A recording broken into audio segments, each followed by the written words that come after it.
Girl friend ఉందా? లేదన్న. లేదా? ఎందుకు? మామూలుగానే అన్న. మామూలుగానేనా? అంటే టైం సరిపోతుంది అన్న. ఇవన్నీ చూసుకుంటలాగే టైం స్ట్రెస్ అన్న, మొత్తం థింకింగ్ మొత్తం చాలా గజిబిజిగా ఉంటుంది అన్నమాట మైండ్ అన్నది ఎప్పుడు కూడా. సో ఆ సైడ్ వెళ్ళాలని థాట్ కూడా రాదన్న మనకి ఎప్పుడు ఎలా స్కేల్ చేద్దాం, మన బిజినెస్ ఇంకా ఎప్పుడు ముందు తీసుకెళ్తా ఉంటుంది. కానీ టైం ఉంటుందిలే అన్న, ఇంకా టైం ఉంది కదా, విల్ సీ లేటర్. కాదు, ఇప్పుడు ఇంత చిన్న ఏజ్లో ఇంత బాగా మాట్లాడుతున్నారు, బిజినెస్లు స్టార్ట్ చేశారు. ఇప్పుడున్న యూత్కి ఏమైనా మెసేజ్ ఏమంటే ఏమని మెసేజ్ ఇస్తారు మీరు? మెయిన్గా బీటెక్ స్టూడెంట్స్కి చెప్తాను నేను, టైం అలాట్ చేసుకోమని చెప్తాను. ఫర్ ఎగ్జాంపుల్ నేను పర్సనల్గా నమ్మేది ఏంటంటే ఫస్ట్ ఇయర్లో ఒక 70% ఎంటర్టైన్మెంట్కి పెట్టుకోండి. 70% of their time they need to spend for entertainment. Not only time అన్న, even money.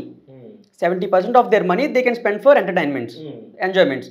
At least 30% they need to get clarity what to do further. ఫ్యూచర్లో ఏం చేయాలి, how they can become successful, వాళ్ళ మైండ్లో ఏమనుకుంటున్నారో అది ఎలా వాళ్ళు చేయగలుగుతారు అన్నది వాళ్ళకి క్లారిటీ తెచ్చుకోమంటాను నేను. At least 30% in the first year. Second ఇయర్లో ఆ 70% ఎంజాయ్మెంట్ కొద్దీ 60% తెచ్చుకోమంటాను, ఈవెన్ మనీ. రిమైనింగ్ 40% మనీ వీళ్ళ స్కిల్స్ మీద పెట్టమంటాను, అప్ స్కిల్ చేసుకోవడానికి. ఏ రోజు కూడా అప్పుడు ఏ వచ్చింది, అన్ని టెక్నాలజీ వస్తున్నాయి. సో అప్పుడున్న నేను అదే చేస్తాను, అదే నేర్చుకుంటాను, ఆ లాంగ్వేజ్ నేర్చుకుంటాను, అక్కడే ఉంటానంటే వీళ్ళు అక్కడ మూవ్ అవ్వలేరు. సో ఎప్పుడు అప్ స్కిల్ చేసుకోవాలి. సో ఫోర్త్ ఇయర్కి వచ్చేదానికల్లా ఆ 60-70% ఎంజాయ్మెంట్ అన్నది 20-25% తగ్గిపోవాలి. రిమైనింగ్ అంతా కెరియర్ వైపు వెళ్ళాలి. మెయిన్ క్లారిటీ, ఎంత క్లారిటీ తెచ్చుకుంటే అంత కరెక్ట్గా మూవ్ చేస్తారు. క్లారిటీ లేకపోతే ఎంత మూమెంట్ ఉన్నా, ఎంత తెలివిగా కష్టపడినా, క్లారిటీ లేకపోతే మేము ఎలాగైతే స్టార్టింగ్లో అంత నష్టపోయి అంత స్ట్రగుల్ అయ్యామో సేమ్ సిచ్యువేషన్ మళ్ళీ మళ్ళీ మళ్ళీ రిపీట్ అవుతుంటుంది. సో నేను చెప్పేది ఒకటే అన్న, క్లారిటీతో ఉండండి, టైం మేనేజ్ చేయడం కరెక్ట్గా ఉండాలి.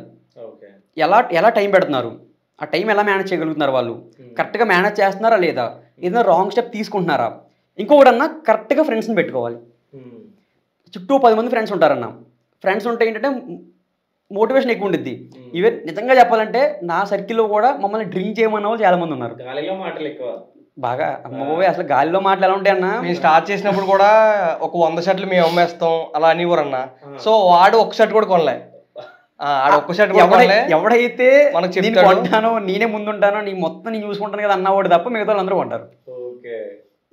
నమ్మొద్దన్న, ఫస్ట్ వేరే వాడి మీద డిపెండ్ అయ్యి మొదలు పెట్టారా, చివరికి వాడి మీద డిపెండ్ ఉంటుంది. అది వాడి మీద డిపెండ్ ఉంటుంది సక్సెస్ అన్నది, మన మీద కాదు కదా. So depend అవ్వద్దని